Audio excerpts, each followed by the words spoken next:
안녕하세요. 오늘도 기초연금 뉴스. 지금 이미 기초연금을 받고 있는 분이든지 안 받고 있지만 받고 싶은 분이든지 알고 있어야 할 점이 있습니다.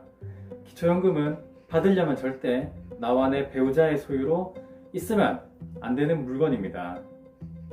이 영상을 보고 이 물건들을 사려고 했다면 다시 한번 생각을 해보세요. 그게 뭐냐면 바로 사치품에 속하는 물건인데요. 고급 자동차, 회원권 이런 것들이 있습니다.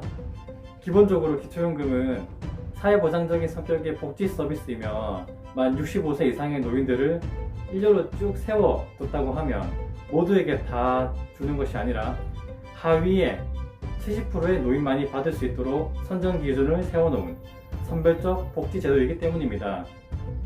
노인 빈곤에 따라 소득이 불안정한 노인에게 안정적인 소득 기반을 제공하여 생활 안정을 지원한다는 취지의 기초연금인데, 사회적으로 사치품에 속하는 물건을 소유하고 또 유지할 능력이 있는데 기초연금을 준다? 복지부가 볼 때 이건 아니다 라는 거겠죠. 이 회원권에는 골프 회원권, 승마 회원권, 콘도미니엄 회원권, 종합체육시설 이용 회원권, 요트 회원권이 있습니다. 회원권으로 승마를 하거나 요트를 타는 노인들에게까지 정부 예산을 들여가지고 연금을 줄 필요는 없겠죠. 이런 종류의 회원권을 소유하고 있다면 기초연금에서는 이 회원권의 금액을 그대로 내 월소득으로 환산하여 계산합니다.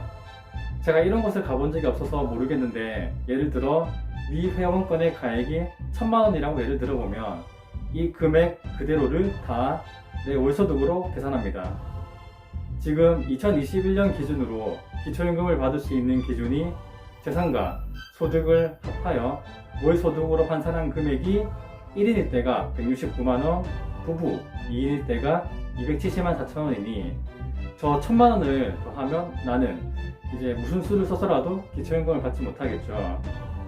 다음은 이제 고급 자동차입니다. 기초연금에서 기본적으로 자동차를 타지 말라는 건 아닙니다. 일반적인 자동차들은 소유하여도 기초연금을 받는 데는 거의 영향을 주지 않습니다. 차량이 2대나 3대 정도 있어도 이제 기초연금에 영향을 안 줄 때가 오히려 더 많습니다. 그런데 언제 문제가 되느냐? 이제 고급 자동차라고 판단될 때입니다. 이때는 이제 기초연금을 받는데 지장이 생길 수가 있습니다. 이제 여기서 궁금증이 생깁니다. 공동 명의를 해도 안 되느냐? 이런 궁금증이 생길 수가 있는데, 네, 안 됩니다. 기초연금에서는 이제 공동 명의는 의미가 없고요. 단 1%라도 소유하고 있으면 여러분의 재산으로 전액을 상정합니다. 이런 꼼수 같은 거를 막기 위해서 있는 그런 제도겠죠. 그러면은 고급 자동차에는 뭐가 있느냐? 자동차 배기량이 3000cc 이상이거나 또는 차량 가액이 4천만원 이상인 차량입니다. 이 둘 중에 하나만 해당해도 고급차로 산정이 됩니다. 물론 오토바이 같은 것도 포함이고요.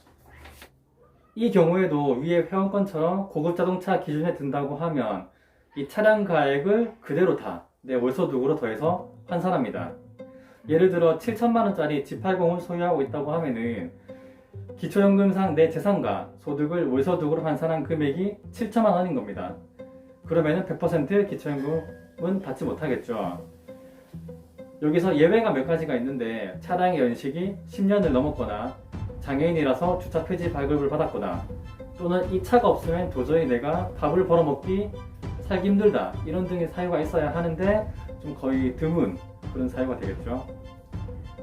자동차에 대한 규정이 사람마다 의견이 좀 분분하긴 한데, 제 생각에는 아직은 저 기준이 어느 정도 맞는 부분이 있다고 생각을 합니다. 대한민국에 차를 가지고 있는 대부분의 사람들이 경제적인 이유로 4천만원 이하의 그리고 2000cc 이하의 차량을 타고 있을 겁니다. 이 기준을 넘어서는 차량을 살 수 있고 또 유지할 수 있다는 게 이미 기초연금이 필요 없는 위치에 있는 사람이라고 볼 수가 있겠죠. 다만 하나 좀 애매한 점은 있습니다. 바로 전기자동차인데요. 전기자동차를 계산할 때 기초연금 계산법이 이제 보조금을 포함하여서 4천만원이 넘는지 안 넘는지를 고급 자동차에 해당하는지를 계산합니다. 이건 너무한 거 아니냐고? 요즘 전기 자동차들이 쏟아져 나오기 시작하는데 대부분 출시 가격이 4천만원 이상입니다. 물론 대부분 이 돈 전부를 주고 사는 경우는 잘 없을 것이고, 국가 및 지자체 보조금을 합해서 1,000만원 초반대를 지원받고 실제로 약 3,000만원 중반대에 구입을 하게 되는 경우가 제일 많을 것입니다. 기초연금 상에서는 이제 보조금을 합한 금액을 전기자동차의 가액으로 본다는 것 때문에 이제 이 말은 기초연금을 받으려면은 전기자동차를 사지 말라는, 실제로 좀 그렇게 말이 되겠죠. 보건복지부에서도 뭔가 이유가 있으니까 이런 기준을 정해놓은 것이겠지만 아마 보조금을 안 받고 전기자동차를 사는 사람들 때문이 아닐까 싶은데요. 하지만 어떻게 보면 전기차 정부 지원 보조금이란 게 전기자동차를 사라고 권장하는 의미에서 주는 건데, 결과적으로 전기차를 사면 기초연금을 못 받게 되는 규정이 정부 정책에 좀 모순점이 생기는 게 아닌가, 그런 생각도 약간 듭니다. 21년 기준으로 코나 전기차가 4,903만원 정도부터 시작을 합니다. 현실적으로 4천만원 이하의 전기차 시장과 매물이 거의 없다시피 하는데, 지금 제가 떠오르는 4천만원 이하의 전기차로는 트위지밖에 생각이 안 납니다. 이런 점에서 관련 규정이 실정에 맞게, 현실에 맞게 좀 개정되었으면 좋겠습니다. 오늘의 한 줄 평,